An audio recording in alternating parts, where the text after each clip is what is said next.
Okay, I'm going to listen to an audio and visual narration of the Battle of Breeds Hill, which is commonly known as the Battle of Bunker Hill here in Charlestown.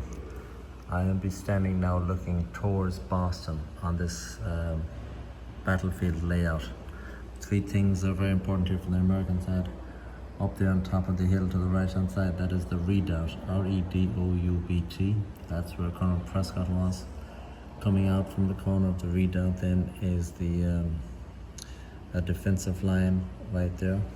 The breastworks, it's called, B-R-E-S-T-W-O-R-K-S, that's the breastworks. And down here with the two bushes, that is what's known as the rail fence. And that of course would be the American left flank, slightly to the rear. You'll see a lot of redcoats coming up on the beach there. That is an important part of the story. So I'm going to press this little button here and let the machine do the talking. The Revolutionary War begins with a crash of musket fire on April 19, 1775, as patriots fight for their rights and liberties in opposition to the King and British Parliament. Following the fighting at Lexington and Concord, Patriot forces from New England surround Boston and lay siege to the town. To break the Patriots' hold, British forces formulated a plan to secure the higher ground of Charlestown and Dorchester Heights.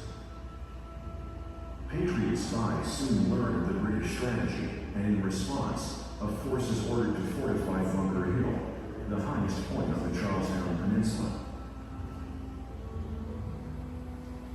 On June 16, 1775, Patriot leaders decided instead to fortify Breeds Hill, the hill closest to Boston. Under cover of darkness, Colonel William Prescott orders his Massachusetts militiamen to dig a redoubt with a breastwork to the rear. We worked there undiscovered till about 5 in the morning, and then we saw our danger, being against 8 ships of line and all Boston fortified against us. Peter Brown, Prescott's regiment, Patriot.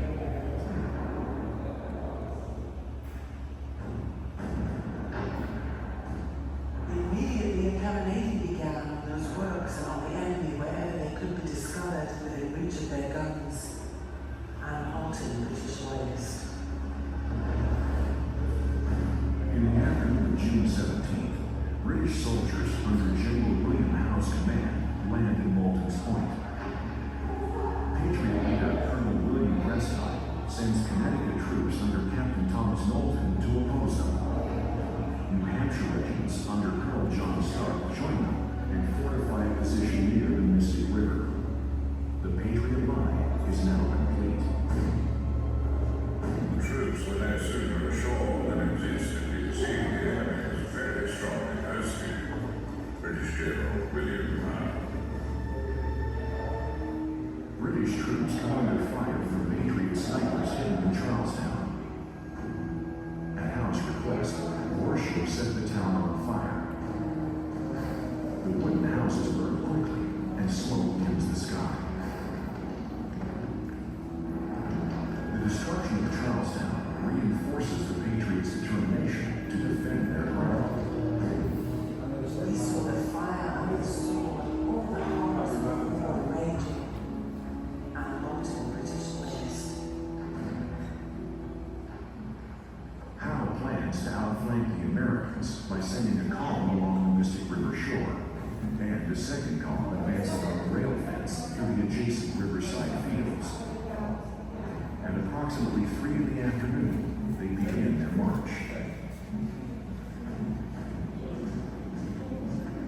As the British approach along the Mystic River beach, Stark holds his men steady at the stone wall. The Patriots hold their fire until the British soldiers are at close range. It's funny. They then unleash volley after volley of musket fire. The British are driven back in disarray, marking the end of the first assault. Where but the day before the mowers had swung the scythe in peace, lay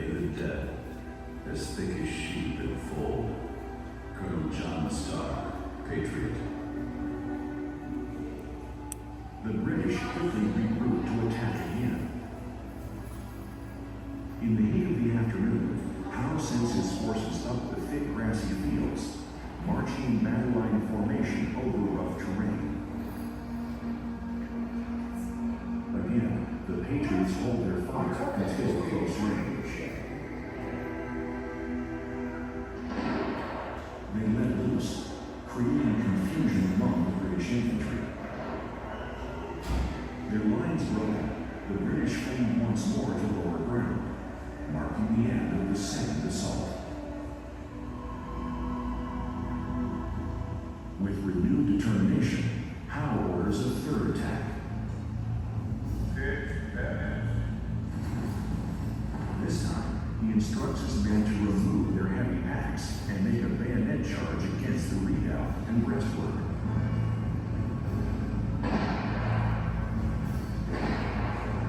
The Patriots pour fire into the attacking British, but their power soon runs out.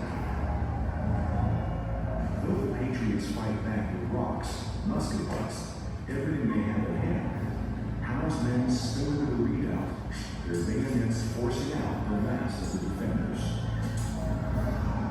Nothing could be more shocking than the carnage that followed the storming of this work. We tumbled over the dead, but get at the living. British Adjutant John Waller. I was in the fort till the raiders came in, and I jumped over the walls, ran for about half a mile, where the balls flew like hailstones, cannons roared like thunder. Peter Brown, Prescott's Regiment, Patriot.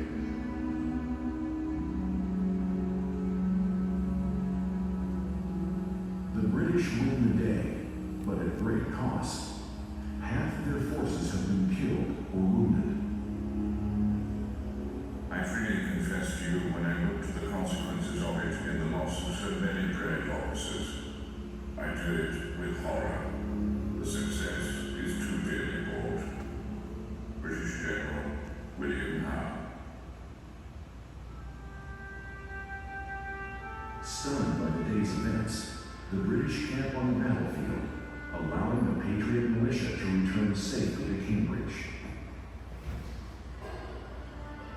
We were exulting to see the flight of our enemies, but in the evening the streets were filled with the wounded and the dying, the sight of which, with the lamentations of the women and children over their husbands and fathers, pierced one to the soul. Anne Halton, British Royalist.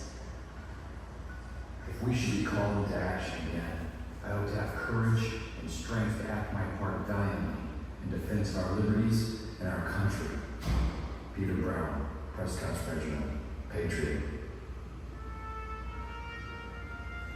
Though the British gain the hills, the war continues. And the colonists have sent a clear message that they will stand up and fight for their beliefs. The day, perhaps the decisive day, has come, on which the fate of America depends. Abigail Adams, Patriot.